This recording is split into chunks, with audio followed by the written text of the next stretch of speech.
Jepang mereka sudah melakukan program itu dan kelihatan efeknya. Itu kelihatan efeknya tidak terus kemudian saiki DKI pangan besok langsung beres, enggak gitu juga. Ini butuh waktu panjang dan butuh konsistensi.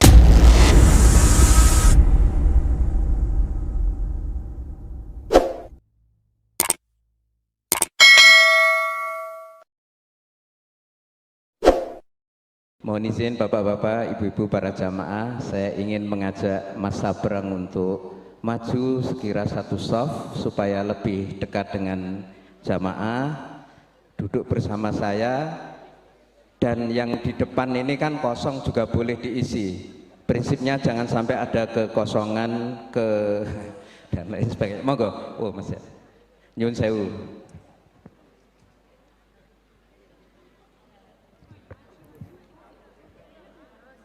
Monggo silahkan boleh maju supaya yang belakang bisa dapat tempat, karena diperkirakan akan kurang lebih 10.000 yang datang malam hari ini. Maksudnya yang tidak tampak itu sangat banyak. Assalamualaikum warahmatullahi wabarakatuh. Yang kami hormati PLT Deputi Permas Kemenduk Bangga / BKKBN Ibu Dr. Anda Maria Ernawati MM, yang kami hormati PLH Kepala Perwakilan BKKBN Provinsi Jawa Timur Bapak Sukamto SE MSI, yang kami hormati Pak Yai Bimo Agus Sunarno, pengasuh dan pendiri Ponpes Segoro Agung, serta bapak-bapak para pejabat, pemuka masyarakat yang kami hormati yang tidak bisa kami sebut satu persatu, para hadirin jamaah, bapak-bapak, ibu-ibu, adik-adik, sedulur semua yang kami hormati, mudah-mudahan semuanya dalam keadaan sehat walafiat nggih. Tidak kurang suatu apapun, dapurnya tetap mengepul dengan baik, tagihan-tagihan lancar, check out Shopee dan lain sebagainya juga lancar. Amin. Ya Allah, mudah-mudahan semuanya diberikan kesehatan, keberkahan, kelancaran dalam semua usaha dan kegiatannya sehari-hari. Tidak lupa kita juga berdoa untuk sahabat-sahabat kita, warga masyarakat di Sumatera Utara, Sumatera Barat, dan Aceh yang sampai saat ini masih terdampak banjir bandang. Mudah-mudahan Allah segera memberikan keadaan yang baik, segera teratasi segala sesuatunya, dan yang meninggal dunia mudah-mudahan Allah memberikan tempat yang terbaik. Amin Allahumma amin. Malam hari ini kita akan sinau bareng bersama Mas Sabrang, sinau bareng bangun sehate anak putu, dengan topik khusus penguatan quick wins Bangga Kencana melalui kolaborasi program MBG dalam upaya percepatan dan pencegahan penurunan stunting menuju Indonesia Emas 2045. Yang rinciannya tadi sampun disampaikan oleh beliau Pak Sukamto tadi dalam sambutan. Nah, untuk lebih jauh kita akan belajar bersama Mas Sabrang, dan saya ingin memberikan pengantar dengan murojaah. Murojaah niku ngeling-ngeling malih. Kados tadi adik-adik kita membawakan Aqidatul Awam, ngertos nggih? Santri semua, Aqidatul Awam, kemudian Alfiyah Ibnu Malik, ngertos Alfiyah? Nggih hafal? Berapa bait Alfiyah? Enggak hafal.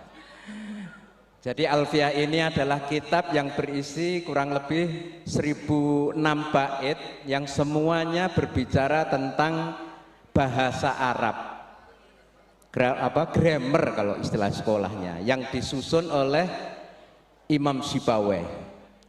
Sedemikian pinternya Imam Sibaweh ini sampai-sampai ada guyonan di pesantren itu. Ketika Imam Sibaweh meninggal itu, malaikat Mungkar Nakir itu tidak berani bertanya. Karena pertanyaannya itu nanti kan man robbuka, nanti takut dibantah sama Imam Sibawayh. Man itu apa strukturnya dalam bahasa Arab? Wah, pulang malaikatnya, nggak berani.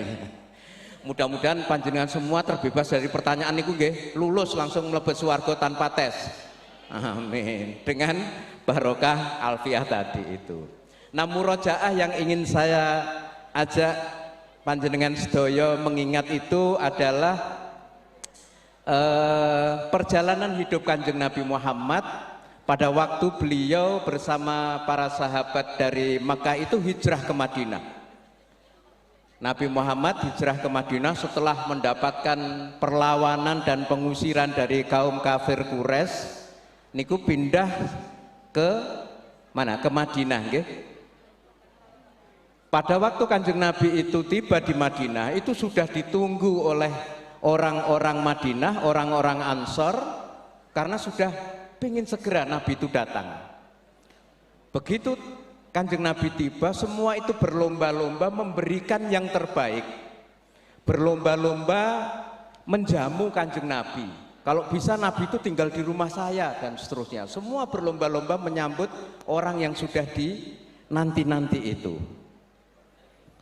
Nabi juga mempersaudarakan rombongan dari sana itu dengan orang-orang Madinah, sahabat Muhajirin dengan Ansor. Salah satunya yang bernama Abdurrahman bin Auf. Abdurrahman bin Auf ini diperkenalkan dengan orang Madinah yang bernama Sa'ad bin Robi. Sa'ad bin Robi ini orangnya kaya raya dan istrinya 2. Istrinya berapa? 2. Ditawarkan kepada Abdurrahman, harta saya banyak, saya punya istri 2, dibagi 2 ya, separuh buat sampean, terus istri saya 2, pilih 1, pilih yang menurut kamu paling cantik itu siapa, nanti saya akan ceraikan, terus kemudian selesai masa iddah kamu boleh mengawini. Tapi berhubung Abdurrahman bin Auf ini bukan orang Mojokerto, bukan orang Indonesia, tawaran yang menggiurkan tadi itu ditolak dengan halus, dengan mendoakan semoga Allah merahmati keluargamu dan hartamu. Kemudian Abdurrahman bertanya, di mana pasar terdekat di sini? Kemudian orang-orang menunjukkan ini pasarnya di pasar Bani Kunaika. Kemudian Abdurrahman ke pasar itu jualan minyak, jualan macam-macam sehingga kemudian mendapatkan uang. Betapa Abdurrahman bin Auf itu tidak tergiur. Dah neo kalau itu ditawarkan ke jomblo-jomblo teng mriki, Pak. Waduh. Tapi sayangnya tidak di sini hijrahnya Kanjeng Nabi. Nah, kemudian yang paling penting ini yang saya mau ceritakan, ada seorang ibu-ibu bernama Ummu Sulaim. Ummu Sulaim ini juga ingin mempersembahkan sesuatu kepada Kanjeng Nabi. Tetapi dia ini orang biasa, orang yang boleh dikatakan itu miskin. Tapi dia punya anak umurnya 10 tahun, namanya Anas, yang kemudian kita kenal dengan Anas bin Malik, salah satu sahabat Nabi. Umurnya masih 10 tahun. Matur kepada Kanjeng Nabi saya itu tidak punya apa-apa, tapi saya ingin memberikan sesuatu kepada panjenengan. Saya antarkan anak saya Anas ini supaya menjadi pelayan engkau di rumah. Akhirnya Anas ini diterima Kanjeng Nabi yang usianya masih 10 tahun. Yang menarik, Kanjeng Nabi itu kemudian mendoakan Anas. Doanya ini yang ingin saya kutip, mudah-mudahan juga kecipratan kita barokahnya. Amin, ya. Doanya begini, Allahumma aksir malahu wa waladahu wa wasi' lahu fi darihi wa barik lahu fi ma a'taitah wa ahsin amalahu waghfir lahu. Artinya kira-kira begini, Kanjeng Nabi berdoa kepada Allah, ya Allah, perbanyaklah harta Anas ini. Kemudian perbanyaklah anaknya. Kemudian luaskan rumahnya, luaskan tanahnya. Kemudian berikanlah berkah pada rizki yang engkau berikan kepadanya, perbaikilah atau indahkanlah amalnya dan ampunilah. Doa Kanjeng Nabi ini dikabulkan. Anas bin Malik ini kemudian menjadi orang yang kaya. Yang kaya itu kira-kira kebunnya itu luas, bukan hanya luas, tetapi juga panennya itu 2 kali untuk sesuatu yang umumnya hanya sekali. Kemudian umurnya itu panjang, umurnya itu kira-kira 100 tahun ketika beliau meninggal dunia. Anaknya itu banyak, cucunya kurang lebih 100. kurang lebih Mas Abrang. Sakmono akeh. Jadi doanya dikabulkan. Kemudian anak-anak cucunya ini bukan hanya banyak tapi juga pinter-pinter. Yang salah satu cucunya kita kenal semua namanya Imam Malik, Malik bin Anas, mazhab Maliki itu. Itu adalah keturunan Anas bin Malik. Dan Anas ini menjadi orang yang lama ngabekti kepada Kanjeng Nabi dan seluruh doanya tadi itu diijabah. Artinya kalau kita kaitkan dengan sinau bangun anak putu, Anas bin Malik mendapatkan modal yaitu doa dari Kanjeng Nabi, keluarganya sukses, sugih, hartanya berkah, umurnya panjang berarti sehat gitu kan, tidak stunting gitu kan. Kemudian juga pinter-pinter anak cucunya, dan kita berharap mudah-mudahan doa itu juga luber menjadi berkah untuk kita semua. Amin Allahumma amin. Nah, selanjutnya bagaimana ikhtiarnya supaya anak cucu kita semua itu menjadi orang-orang yang sehat, yang pinter dan lain sebagainya.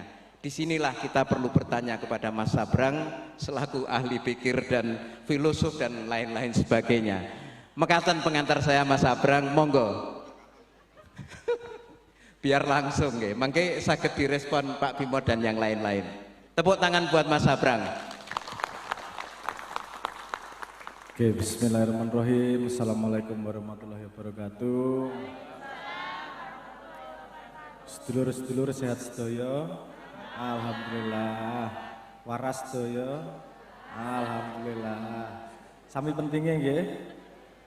Meneruskan doa itu tadi, semoga cicilannya nggak ada yang nunggak. Ya, semoga yang punya utang segera bisa bayar.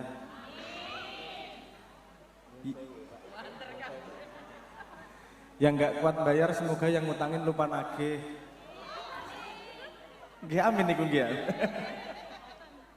Oke, bismillah. Hari ini kita fokusnya berbicara tentang makan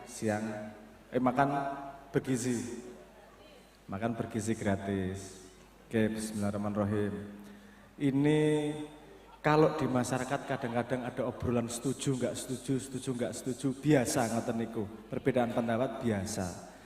Tapi mari kita lihat tujuannya, asalnya dari mana, belajarnya dari mana, apakah bisa memecahkan masalahnya, kan ngoten nggih.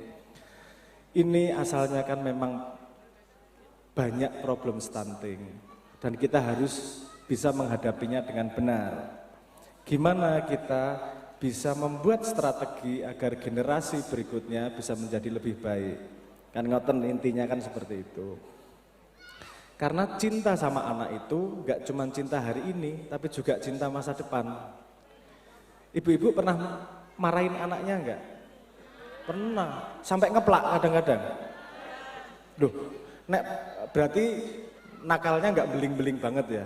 Kalau misalnya sampai nyolong ngono dikeplak mboten niku. Oh, keplak ya. Niki nek di kampung di daerah yang tidak terlalu metropolitan ngeten niki kula setuju. Nek anake cen belingi ra karuan dikeplak mboten napa-napa. Kadang-kadang mboten napa-napa, Bang. Bukan kita tidak cinta, justru karena kita cinta pada masa depannya, jadi kita harus beri pelajaran yang baik, kan ngoten konsepnya. Oke, itu dari sudut pandang pembelajaran perilaku. Kalau dari sudut pandang makanan, kan kalau otak mau berpikir, mau belajar, perutnya juga harus diisi, ngoten nggih. Terus makan siang gratis kayak gini ini memang sudah pernah dilakukan di tempat lain. Nah, ini pelajarannya. Hal seperti ini sudah pernah dilakukan di negara-negara yang berbeda. Di daerah Skandinavia, misalnya di Swedia, gitu-gitu sudah lama mereka melakukan. Mungkin di daerah Asia ini ada program yang seperti itu. Kalau di Amerika Selatan, ada di Brazil. Di Brazil itu namanya, kalau istilahnya PNAE namanya. Itu di India juga, di India namanya MDM, Midday Meal. Itu yang paling berhasil itu di Jepang. Jepang mereka sudah melakukan program itu dan kelihatan efeknya. Itu kelihatan efeknya tidak terus kemudian saiki dikei pangan sesuk langsung beres, enggak gitu juga. Ini butuh waktu panjang dan butuh konsistensi. Ada yang sangat berhasil, ada yang kurang berhasil. Mari kita belajar dari mereka. Apa sih yang berhasil? Siapa yang berhasil, siapa yang tidak berhasil, siapa yang kurang berhasil, dan syarat-syaratnya apa agar kita bisa menjalankan makan siang bergizi, ganti jenenge, makanan bergizi gratis sekarang ya, MBG, makan bergizi gratis itu menjadi sukses di Indonesia, kan gitu. Ada beberapa syarat kalau mau dipelajari dari pelajaran yang lain, ada 5 syaratnya. Pertama itu targetnya harus jelas dan standar gizinya harus jelas. Untuk siapa sih ini? Umur berapa? Makanannya yang pas gizinya seperti apa? Karena kalau ngawur jadinya kurang efektif. Tidak hanya gizi, tapi gizi yang jenis seperti apa? Yang pas untuk umuran seberapa? Nah itu harus targetnya jelas, gizinya juga jelas. Yang kedua, syarat keduanya, rantai pasok dan dapur harus siap. Jadi bikinnya direncanakan dengan baik, diolah dengan baik, dan hasilnya juga baik. Karena kalau gedandapan, biasanya bikinnya sembarangan, kan gitu. Makanya harus suplainya baik. Rantai pasok dan dapurnya itu harus siap. Nggak bisa sembarangan bikin dapurnya, ada standarisasinya. Kemudian yang ketiga itu ada keamanan pangan yang super ketat. Ketat banget ini, karena ini urusannya gizi, nggak boleh sembarangan. Ketat itu SOP-nya harus ada, auditnya harus ada, dan harus ada pelatihannya juga. Agar mereka bisa, yang penyedianya bisa memberikan makanan yang terbaik untuk anak-anak. Yang keempat, itu semoga bisa kita laksanakan juga, itu pengadaan makanan lokal yang transparan. Karena makanan ini tidak hanya menghidupi anak kecil, tapi sumbernya juga menghidupkan ekonomi sekitar. Ngaten nggih? Kan gitu. Jadi yang dapat manfaatnya bukan hanya yang makan, tapi yang produksi juga mendapat manfaatnya. Sebenarnya ini kesempatan luar biasa untuk menghidupkan ekonomi lokal. Transparan dan sumbernya dari lokal. Ini kita membahas rumus yang berhasil itu gimana. Mereka melaksanakan itu. Jadi prosesnya transparan, ngambil dari sumber-sumber yang ada di sekitarnya itu. Dan yang terakhir adalah monitoring. Ini juragane harus paham nih, mana yang beres, mana yang tidak beres. Karena sekali salah saja, misalnya ada keracunan satu aja, nilai setitik akan rusak susu sebelahnya, dianggap semuanya salah. Karena monitoringnya tidak jelas dan rapi. Kalau monitoringnya rapi, akan tahu bahwa itu masalah lokal, bukan masalah nasional. Nah ini mohon diperhatikan, karena saya pernah ngobrol betapa pentingnya yang namanya monitoring itu dengan yang mengadakan di pusat sana. Waktu itu saya memberi masukan, penting banget loh monitoring, karena kalau tidak, ini yang kena nanti Pak Presiden loh ini. Karena ketika satu salah, dianggap semuanya salah. Orang kadang-kadang satu salah itu bisa nggak sengaja, bisa beling, bisa mbosing mangan salah misalnya. Tapi kalau monitornya nggak jelas, ini jadi salah-salahan, malah tambah tidak baik. Tapi kalau jelas monitoringnya, yang salah siapa, apakah dia kurang pelatihan, apakah dia kurang tahu, apakah memang pasokannya yang tidak tepat, jadi jelas sumber masalahnya untuk bisa dipecahkan dengan baik. Nah itu butuh kerjasama kita semua. Kita harus membantu program ini dengan sebaik-baiknya. Kalau misalnya ngelihat sesuatu kok nggak beres ya, ini diceritakan kepada yang bikin dapur, yang punya dapur. Hati-hati loh Pak, neng kono mau panganane tiba Pak. Nah, misalnya gitu. Jadi MBG ini bukan program pemerintah untuk masyarakat. Ini program negara untuk bangsa. Ngeten nggih? Karena kalau ngomong-ngomong program pemerintah, yang dikasih makanan belum bisa nyoblos. Jadi jangan dipikir bahwa ini program politik ini program negara untuk bangsa. Paham nggih bedanya negara sama bangsa, sama pemerintah? Paham bedanya? Bangsa adalah kumpulan manusia yang umurnya sudah ratusan bahkan ribuan tahun. Bangsa yang disebut Indonesia sekarang ini sudah melahirkan Majapahit, Demak, melahirkan Singosari dan seterusnya. Yang terakhir melahirkan Indonesia. Jadi bangsa itu melahirkan negara namanya Indonesia. Negara melahirkan pemerintah. Sekarang pemerintahnya Bapak Prabowo. Pemerintah membuat program untuk negara dan untuk bangsa. Pertanyaan saya, menyehatkan generasi muda itu program untuk pemerintah, program untuk negara, atau program untuk bangsa? Untuk bangsa ya. Berarti jangan peduli urusan politik. Wong ini untuk bangsa kok. Jangan mau diajak ribut-ribut dibawa ke politik. Ini ngasih makan generasi muda dengan makanan yang bergizi, ini untuk kelangsungan bangsa. Karena negara membutuhkan generasi bangsa yang kuat untuk bisa membangun negaranya lebih kuat. Kan ngaten nggih. Nah, selain itu saya agak belok sedikit. Asupan itu bukan hanya perut, walaupun itu yang nomor satu. Kalau perutnya ngelih, gak esok mikir. Tapi nek arek-arek sing penderita cacat tuna asmara iki akeh ya iki arek. Akeh ya iki ya.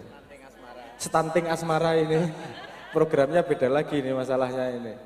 Ini nek ngelih gak iso mikir Bu, arek-arek iki. Nek warak males mikir iki. Kapan mikir itu? Penderita cacat tuna asmara, stunting asmara yang tadi istilahnya ini tadi stunting asmara. Oke.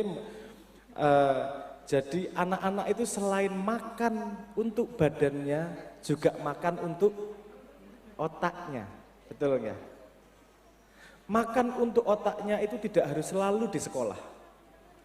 Bahkan yang paling banyak adalah di rumah. Sekarang anak-anak paling banyak makan apa Bu? Makanan otak ya, makanan otak. Apakah makanan sekolah? Apakah makanan perilaku di rumah ataukah makanan sosial media? Kira-kira sehat apa mboten? Nanti akalnya stunting juga atau enggak? Bisa stunting juga nanti akalnya kalau diberi makan yang tidak sehat. Makanya mulai sekarang mari kita sinkronkan makanan bergizi gratis itu tidak hanya urusan perut tapi juga urusan akal. Anak-anaknya disuruh puasa dulu sosial media. Dalam sehari dilimit. Jangan banyak-banyak sosial medianya. Senin Kemis puasa, Senin Kemis sosial media. Misalnya itu sudah lumayan nih agar itu memang tidak mudah. Dan sebentar lagi kayaknya ada peraturan bahwa anak umur 13 atau 16 itu nggak boleh pakai sosial media dulu. Kayaknya bentar lagi keluar undang-undangnya itu.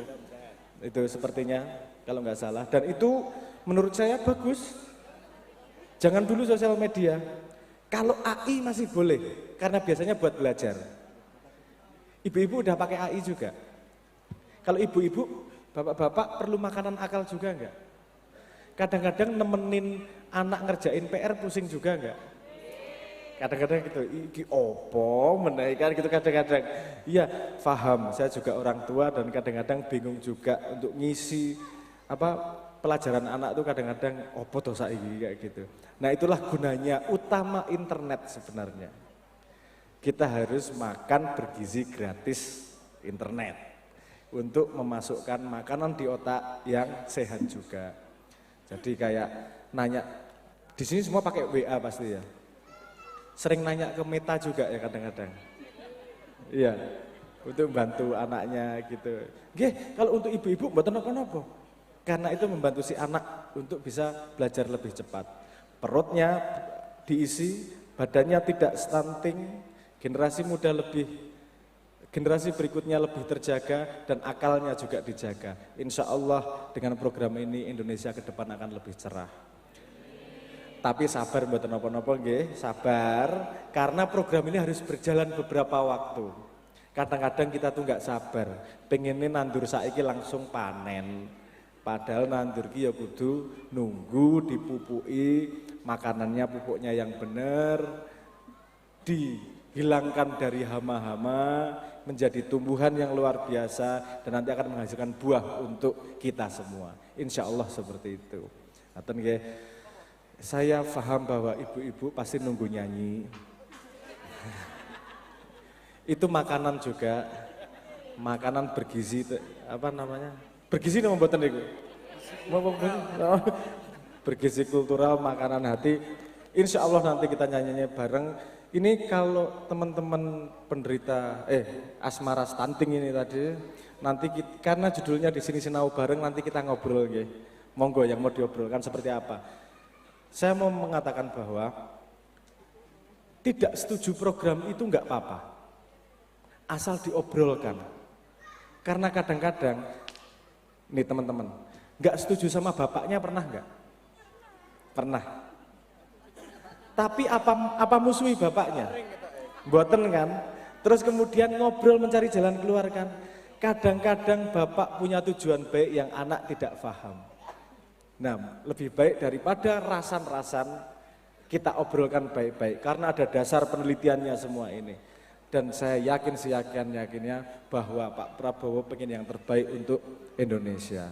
Mari kita pelajari bareng-bareng dan kita laksanakan bareng-bareng. Matur nuwun. Monggo Mas Elko. Oh, langsung nyanyi iki. Manut. Kapan kira-kira Mas Abreng nyanyinya? Loh. Inilah generasi stunting kesabaran kayak gini. Ini ya makanya. Nggih pun nyanyi sik. Iki udah standby ra iki. Ruri.